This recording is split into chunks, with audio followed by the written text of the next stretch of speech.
It's Max's collection of ideas for novels, in audiobook on vinyl form. Glad to see he's keeping track of them. He's always coming up with these things, but I assumed they just flew out of his tiny, oversaturated brain. The Happenstance at Ghastly Manor. It's a loosely autobiographical story of psychic horror. That's Max's gripping historical fiction thriller, The Eli Whitney Dilemma.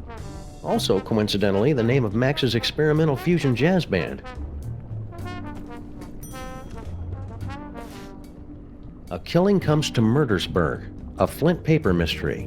Oh, this is the hard-boiled noir fanfiction Max was telling me about. It's Max's heartfelt Inuit coming-of-age story. Are you there, Great Bear Spirit? It's me, Knutchlug.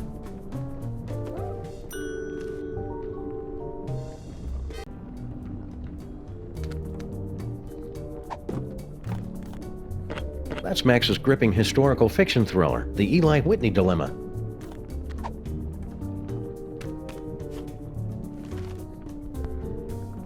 Professor Robert von Ungwent flashed his ID card at the receptionist of the National Institute of Historical Science.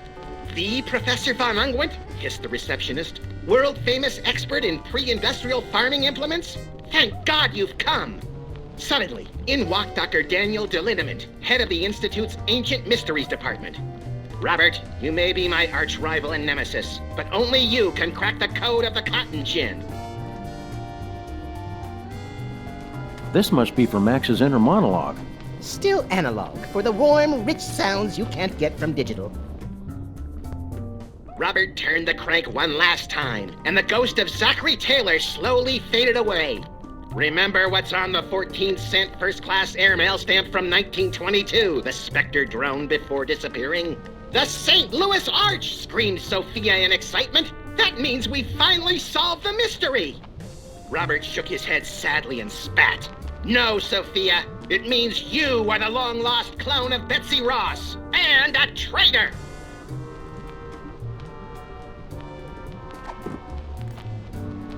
It's Max's heartfelt Inuit coming-of-age story. Are you there, Great Bear Spirit? It's me, Knutchlug.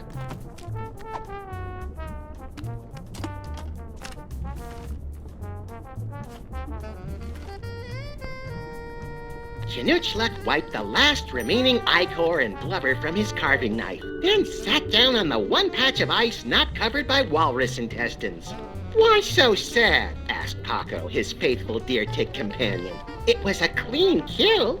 "I know," sobbed Knutchlug, "but there was no one here to see it."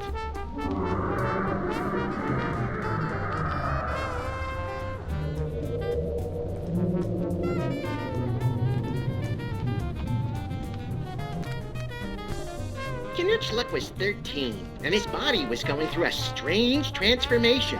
Hair had begun to pop up in weird places, and a line of razor-sharp quills had sprouted along his spine.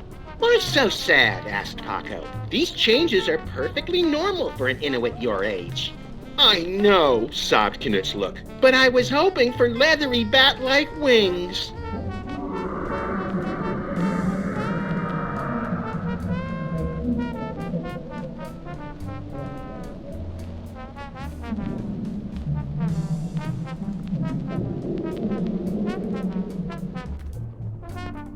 Knutchlug glanced back to see his igloo engulfed in flames, the muffled screams of the Zebulon invasion force still barely audible over the intermittent explosions of propane tanks.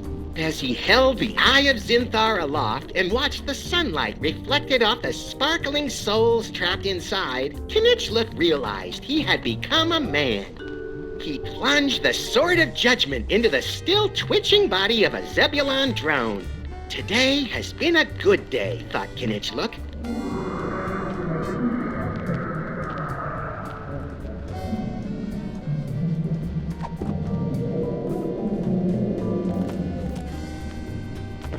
A Killing Comes to Murdersburg, a Flint paper mystery. Oh, this is the hard-boiled noir fanfiction Max was telling me about.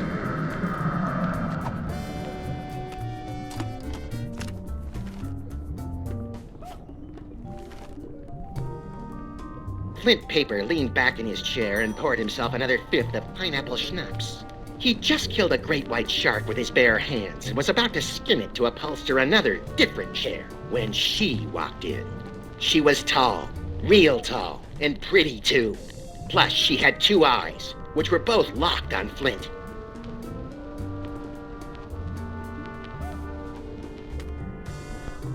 "You've gotta help me, Flint Paper," she screamed hysterically, sneezing into a frilly handkerchief while thinking about shoes and decorating. "My father, the professor, has been kidnapped. If you don't find him, and fast, then the Belgians will get the plans for the meganeutron bomb." Flint Paper spit out his schnapps in surprise. "Meganeutron bomb? Even I can't handle something that big. For this, I'll need to call in the big guns. My best friend, Max."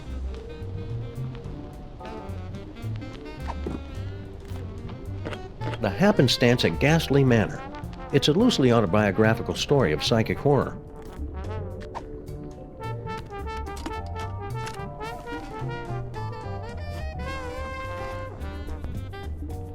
Zack ran down the hallway. The vision's coming fast and furious now. A dumbwaiter spraying torrents of pus. An ocelot wearing lederhosen. A beautiful red-haired woman gets a paper cut on her thumb. But when she tries to use the spray antiseptic, the bottle starts screaming at her in Tagalog. Whatever the visions meant, one thing was clear. Something very strange had happened in room 415.